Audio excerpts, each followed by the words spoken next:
The Federal Reserve is preparing to do something almost no one expects: raise rates. While gold refuses to fall, for over 100 years, this has never happened at the same time. Higher rates were supposed to crush gold. Instead, gold is holding above $4,100 like it knows something the market doesn't. Central banks are quiet, too quiet. And the people who move billions before the rest of us even open our banking apps, they are not selling, they are positioning. If the Fed moves this week and gold still doesn't break, it will confirm a shift in the global financial system that most investors will only understand after their money has already lost value. What happens in the next few days could decide who protects their wealth and who gets left holding a currency the world is quietly walking away from. Welcome back to Currency Arc Insight, where we break down the moves the financial world doesn't explain in plain language for the people building real wealth. If this is your first time here, hit subscribe now because the next few minutes could change how you look at your own money. Drop a comment and let us know which city or country you're watching from tonight. We read every single one. For months, investors around the world had settled into a comfortable assumption. They believed the Federal Reserve was done raising rates. They believed the fight against inflation had cooled enough that policymakers could finally relax. Wall Street built its forecasts around this idea. Business owners adjusted their loan strategies around this idea. Even seasoned economists began speaking in a tone of quiet relief, suggesting the hardest part of the cycle was already behind them. Then, without the usual warning signs, that assumption started to crack. New signals from the Federal Reserve suggested something different was forming behind closed doors. Instead of holding steady, policymakers appeared to be preparing the ground for another rate hike, a move that caught many analysts off guard. This was not supposed to happen at this stage of the cycle.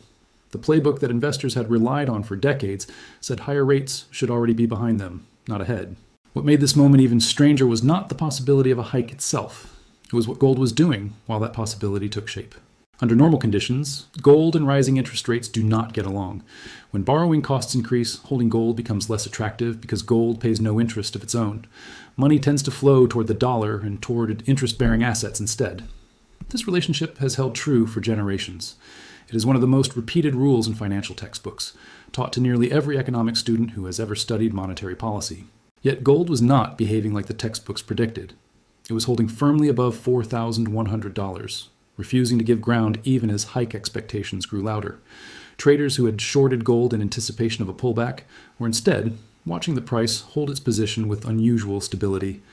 Something about this resistance felt different from ordinary market noise. For the business community watching from the sidelines, this divergence carried weight far beyond a simple price chart. A rate hike affects borrowing costs for companies large and small. It affects mortgages, credit lines, expansion plans, and hiring decisions. When the Fed moves, the ripple effects reach far past Wall Street trading desks and into the everyday decisions made by entrepreneurs building their businesses from the ground up.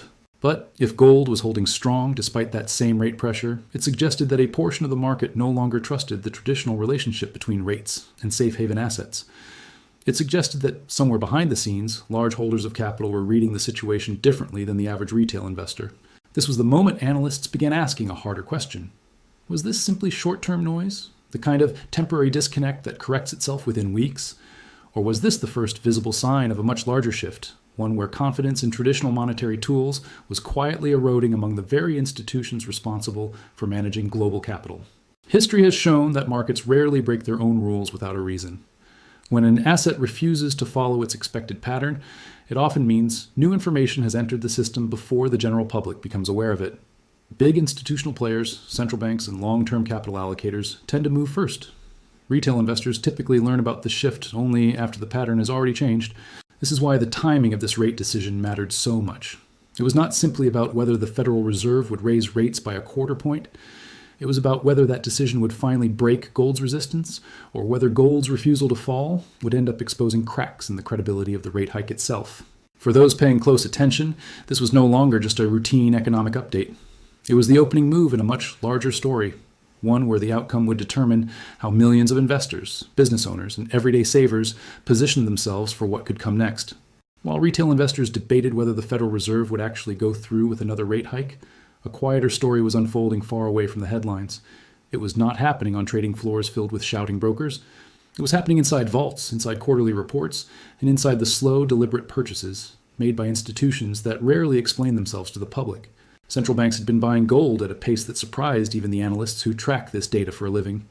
This was not a short burst of activity tied to a single news cycle. It was a pattern that had been building steadily, month after month, as if these institutions were preparing for something long before the general public even knew there was something to prepare for. What made this pattern significant was not just the size of the purchases, it was the timing. Central banks were not buying gold during a moment of panic or crisis. They were buying it during a period many considered calm, a period when official messaging suggested the economy was stabilizing and inflation was under control. If everything truly was fine, there would be little reason for these institutions to keep quietly stacking a metal that produces no yield and offers no interest. Yet they kept buying. This raised an uncomfortable question for anyone paying close attention. If the people responsible for managing entire national reserves were treating gold as a necessary form of protection, what exactly were they protecting themselves from? Central banks do not typically make large moves based on guesswork. Their decisions are usually shaped by long-term projections, internal risk models, and access to information that the average investor will never see until much later. Some analysts pointed to currency concerns. As global debt levels continued climbing in major economies, faith in paper currencies as a long-term store of value had started to wear thin among certain institutions. Gold, unlike a currency, cannot be printed into existence by a central authority. It cannot be inflated away through policy decisions made in a boardroom. This made it an appealing hedge for anyone worried about the long-term stability of the current financial system. Others pointed to geopolitical tension.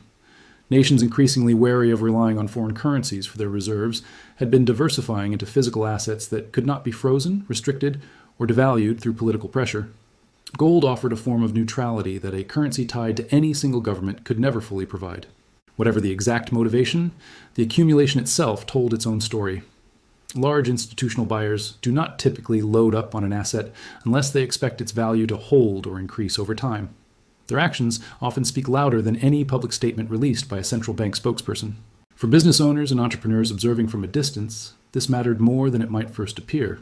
The choices made by these institutions today often shape the financial conditions that ordinary people will operate within years from now. If central banks were positioning defensively, it suggested a level of concern that had not yet been reflected in mainstream financial commentary. This was the deeper signal hiding beneath the noise of daily headlines. While much of the public focused on interest rate announcements and short-term price swings, a slower and more permanent shift appeared to be taking shape underneath the surface. The people with the most access to information were not reacting to fear. They were preparing for a future they expected to look very different from the present. And that difference was exactly what the next stage of this analysis would need to uncover. To understand what might happen next, it helps to look backward. Financial history rarely repeats itself in exact detail, but it does tend to rhyme, and the pattern forming today was not entirely new. There had been earlier moments when interest rates climbed while gold refused to retreat, and those moments left behind lessons that many investors had simply forgotten. One of the clearest examples came during a period of aggressive tightening decades earlier, when policymakers pushed rates higher in an effort to control runaway inflation. At the time, most analysts expected gold to collapse under the pressure. The logic seemed sound. Higher rates meant safer returns from bonds and savings accounts, so why would anyone continue holding an asset that paid no interest at all? But that is not what happened. Instead of falling, gold held its ground for a stretch of time that confused traders who had positioned against it. It was only later, once inflation data and currency instability became impossible to ignore, that the reason became clear.